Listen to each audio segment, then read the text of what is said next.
In high school, Ben Courson was voted student body president, won the homecoming crown, and was a star basketball player. But midway through his senior year, Ben became depressed and even battled thoughts of suicide. That is until he met an unlikely group of friends. Take a look. Ben Courson gave his first message in 3rd grade, started a weekly home Bible study at age 16, and became a full-time pastor his senior year of high school. Today, he is the founder of Hope Generation and the host of a global TV and national radio program. His YouTube videos have inspired people from every walk of life. In his book, Optimisfits, Ben shares his personal struggles with depression and anxiety, how he found a way through them, and offers a message of hope for everyone. Well, Ben Courson joins us now. Ben, thank you so much for being here. This is so fun. It's going to be so fun. I'm just enjoying this day, riding the wave. This is exactly, great. Exactly. Well, let's go back to that time. I guess you were in high school when you started to feel depressed. Take us back to that. Kind of walk us through that. Yeah. Well, when I was 18 years old, I became a pastor at a mega church. So wow. I was speaking to people who were 3 times my age. Yeah. So I felt this need to present an image to the world that wasn't who I am. Yeah. Who I am by nature is a professional fun haver. Live for a living. Yeah. You know what? I believe fun is fundamental. Jesus was the fun back in funeral. He caused the dead to raise, the lame to leap, the blind to see, the mute to speak, the deaf to hear, the lost to get found. But I felt like I needed to stifle that enthusiasm and be more of this super somber, serious, sober saint. And then I realized, you know what? A lot of my depression is coming from cognitive dissonance, where I'm holding these contradictory, oxymoronic, paradoxical beliefs where on one hand I'm trying to please people and on the other hand I know who God really made me to be. So when I finally just cast off this idea that people are my dictionary, they define me, and I realized that's not true. Malachi 3:17 says I'm a jewel to God. Then I just started being who I am and things got a lot better. Yeah, so would you say that is what got you through and break through the depression fog? That's one of the things. Another one, there's multiple.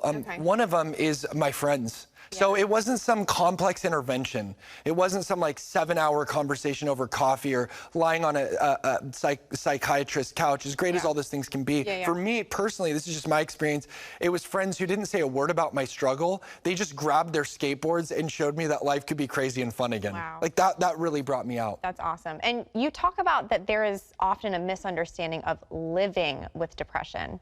What is that? I hate that phrase. You know what? I'm glad you brought that up because when you hear fingernails down a chalkboard, it's in vogue among hipsters and stuff to say, oh, I just live.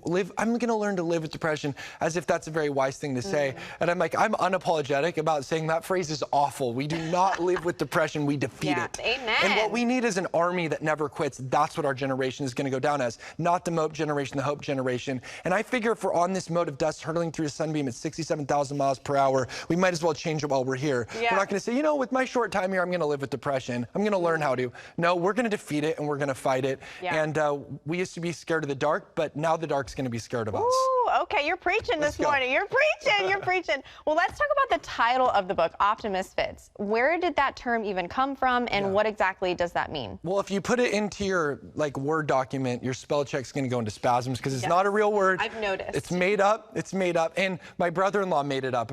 I told my brother-in-law, Seth, I'm writing a book about rebellious hopefulness. People commit suicide once every 40 seconds in our culture around the world, so I want to rebel against the fact that our planet is sinking into despair. So he's perfect.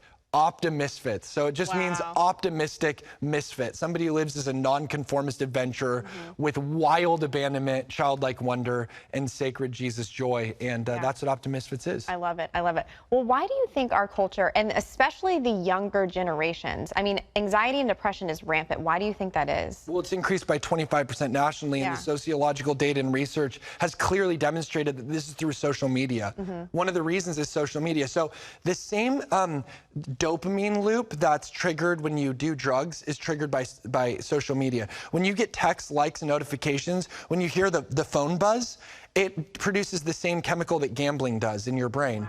It's addictive because you don't, when you gamble, you don't know if you're going to win or you're going to lose. When you hear a notification, you don't know if it's good or bad, so it's addicting. So we pull out our phone once every 6 minutes, 150 times per day statistically.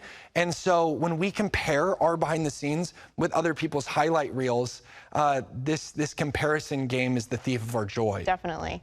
Well, how can we nourish the rebel inside of us? You kind of talk about that. It's all about leading a rebellion and having hope. How can we nourish that inside of us? As young people, we have a desire to rebel. So instead of saying, you know, I'm just going to get hammered, like, what if we instead harnessed our rebellion into a focused energy to make our spirit indomitable, and we used it towards something life-giving?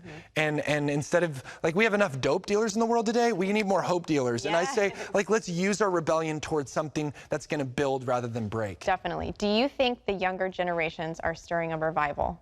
Yeah, absolutely. And Joel and Acts both foretold and prophesied of a day when young men would see visions, old men would dream dreams, maidens would prophesy, the Spirit of God would fall upon all flesh.